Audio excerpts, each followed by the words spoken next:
Hi all, today we're going to be talking about topic 2, equilibrium law and the equilibrium constant. Our learning goals are to define equilibrium law and explain its importance in an equilibrium reaction, derive the equilibrium law for a chemical reaction at equilibrium. We're going to perform calculations involving the equilibrium constant. We're going to explain how it's derived using elementary steps. We're going to talk about the difference of homogeneous versus heterogeneous equilibrium. And we'll learn how to derive equilibrium laws for both homogeneous and heterogeneous and understand what the value for the equilibrium law actually means. So equilibrium laws basically says that there's a mathematical description of a chemical system at equilibrium. It's sometimes called the law of mass action, but we're not going to refer to it as that. So to understand what equilibrium law is, let's see what it actually is and how we can derive it. So let's look at a hypothetical equation that involves entities, reactants A and B reacting to form C and D, so products C and D. They are balanced using some coefficients, lowercase a and lowercase b, and lowercase c and lowercase d. So the equilibrium law for this general reaction can be expressed by this equation.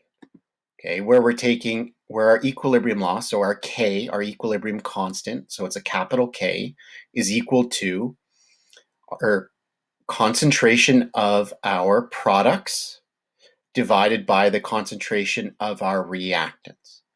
Okay, but if we look at it a little bit further, we're going to notice that there are powers here. Okay, and these ones are based on the coefficients from our balanced equations. Okay, so our equilibrium law says that our equilibrium constant for our reaction is equal to the concentration of our products raised to some power, which is the coefficient from our balanced equation, divided by the concentration of our reactants raised to some coefficient, raised to some power, which is the coefficient from the balanced equations. Okay, so our lowercase a and b used here. Okay, so if we go through, we indicated that those square brackets mean molar concentration of our entities, and the only concentrations that are going to go into this for now are our molar concentrations at equilibrium for our substances at equilibrium. Okay, so K is our symbol for the equilibrium constant. And it's a numerical value that defines the equilibrium law for a given system. And as we work our way through this lesson, we're going to see why it's really important and that it'll actually give us a lot of information in terms of the equilibrium. Now, the nice thing about K is that, as you can imagine, the units for it could get pretty messy, especially if you have the concentration of your products raised to some kind of power over your reactants raised to some kind of power. The units for K would always change. So scientists have kind of simplified this, and it is a constant that has no units attached to it. Okay, so it's only going to be a numerical value. So to see how this equilibrium law is useful, let's consider an example. So here we have H2 reacting with I2 to make HI. Okay, we know that this is an equilibrium reaction by looking at the double arrow that we see here. Okay, now in here, scientists went through and did 3 separate experiments, okay, where the concentration of our reactants and products were changed. And then from there, allowed the reaction to go to equilibrium and measured the equilibrium concentrations of all the substances once that was established. Okay, so now what we're going to try to do is to derive our equilibrium constant for each of these 3 respective trials.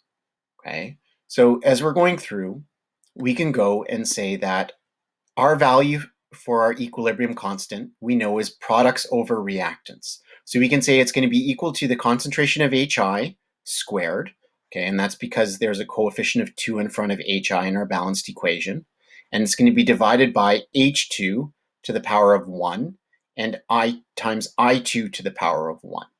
Okay, and this is all based off of our balanced equation, okay, our equilibrium law, which says that our equilibrium constant is equal to our molar concentration of our products raised to a power divided by that of our reactants. Okay, and then from there, all I did was I plugged in the equilibrium concentrations. So here we have 3.119, so that was plugged in here, 0.442 and 0.442, and we established our value for K. Okay, and then I did that for trial 2 and trial 3. Okay, now, if we look at these, what do you notice about the value of the equilibrium constant in each of these 3 experiments? If you're saying that they're identical and they're the same, that is absolutely true. Okay, the value for K, your equilibrium constant, will always be the same value regardless of the initial concentrations. Okay, because once it reaches our equilibrium, there'll always be a balance between the proportion of products to reactants in the reaction. Okay, and this will hold true for any reaction held at a specific temperature. Okay, so we can go and say the value for the equilibrium constant will remain the same regardless of the initial concentration. Okay, but it does depend on temperature. Okay, so if we change our value, our temperature, then the equilibrium constant will change. And here's just an example showing that as we increase the temperature, we do see a drastic change in our value for K for the reaction. Okay, and we're going to see why this is really important as we work our way through this unit. Okay, so here we're just going to practice trying to write out expressions for our equilibrium constant. So here the question asks, write the equilibrium equation for the reaction described by the following balanced equation. So we have NH3 reacting with oxygen to make NO2 and H2O. Okay, to write out our equilibrium law, our value for K, it's products over reactants. So we need to identify our reactants and products and their coefficients. So our reactants are NH3NO2, our products are NO2 and H2O. And then from there, we're just plugging the numbers in, right? So as we're going through, it's products on the top, reactants on the bottom. So it's our molar concentration of NO2 raised to the power of 4 times the molar concentration of H2O raised to the power of 6 divided by the molar concentration of NH3 raised to the power of 4 times the concentration of O2 raised to the power of 7.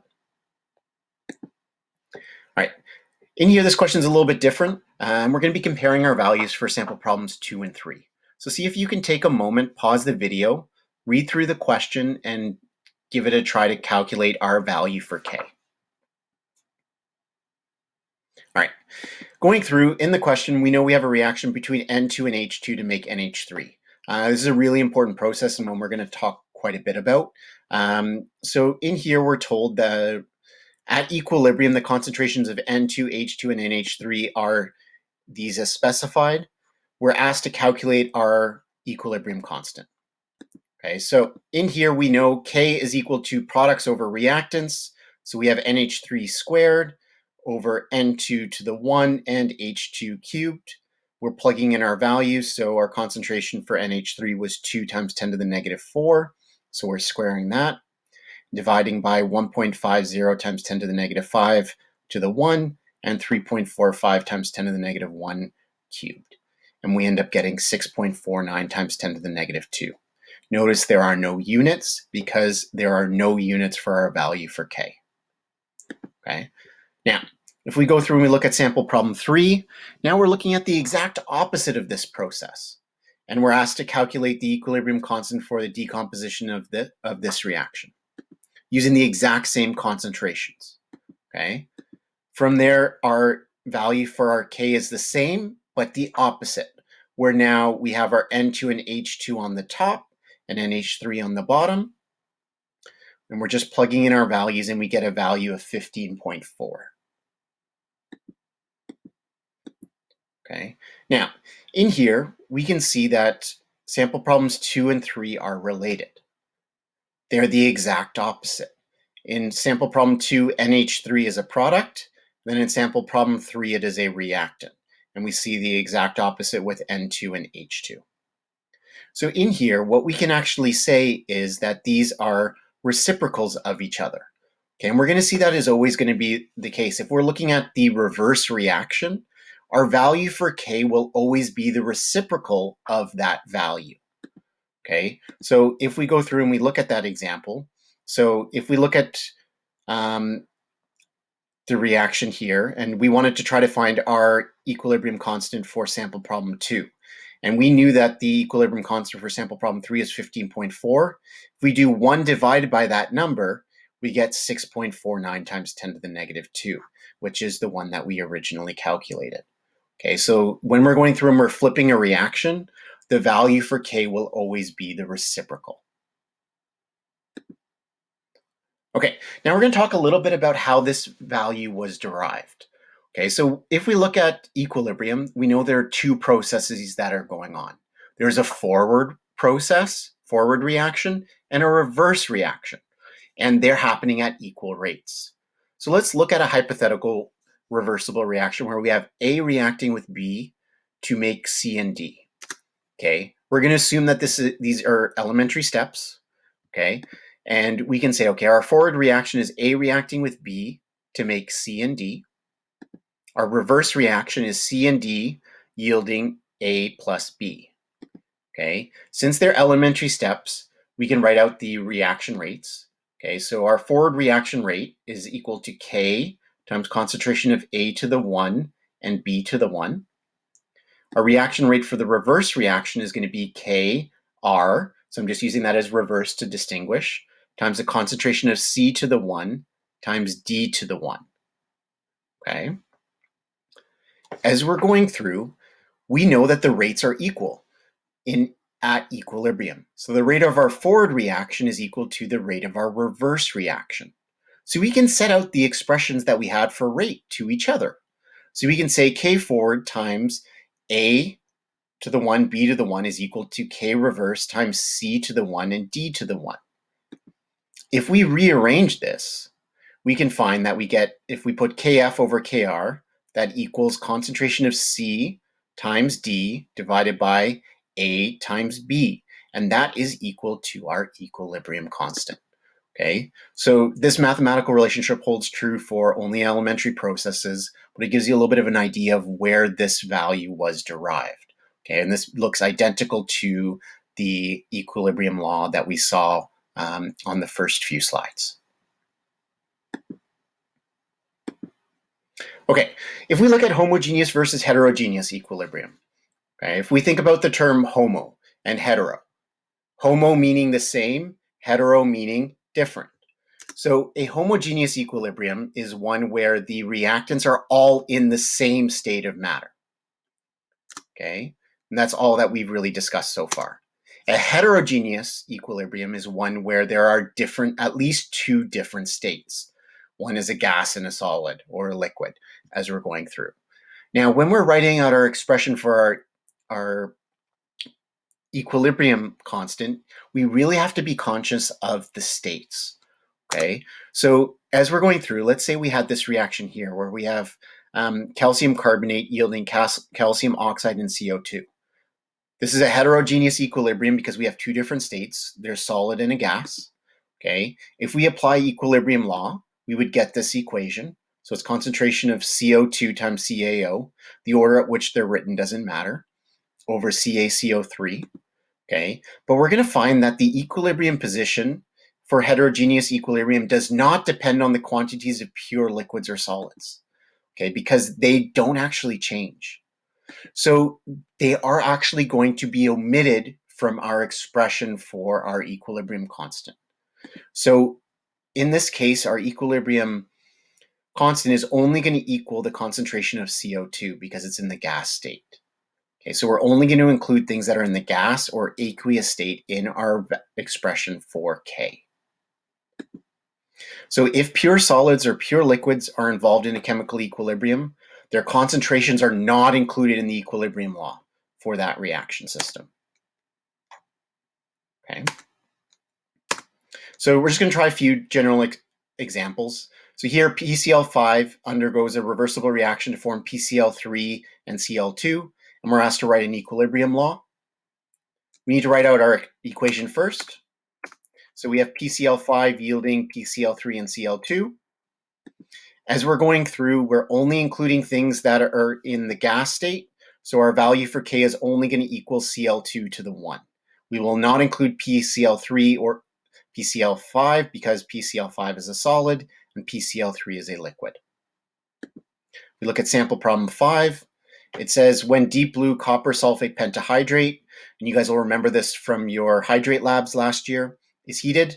It gives off water and copper sulfate. Reaction is reversible. So first write out a balanced equation and write out our equilibrium law. So here we have our equation. It's balanced. We have the same number of waters and copper sulfates.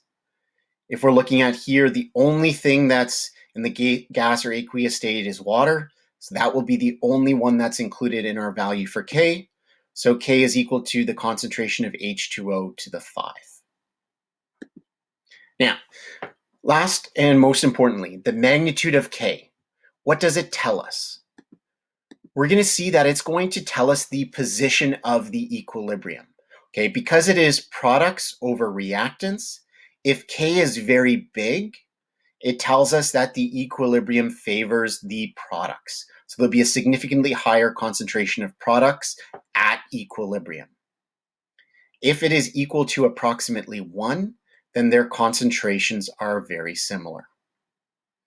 If it is very, very small, then it favors our reactants. And we have a higher concentration of reactants than products once equilibrium has been established. So that's all we really wanted to talk about today, is to introduce the idea of equilibrium law. We will be going through it in detail in class and have sample problems to try to get a little bit more comfortable with it.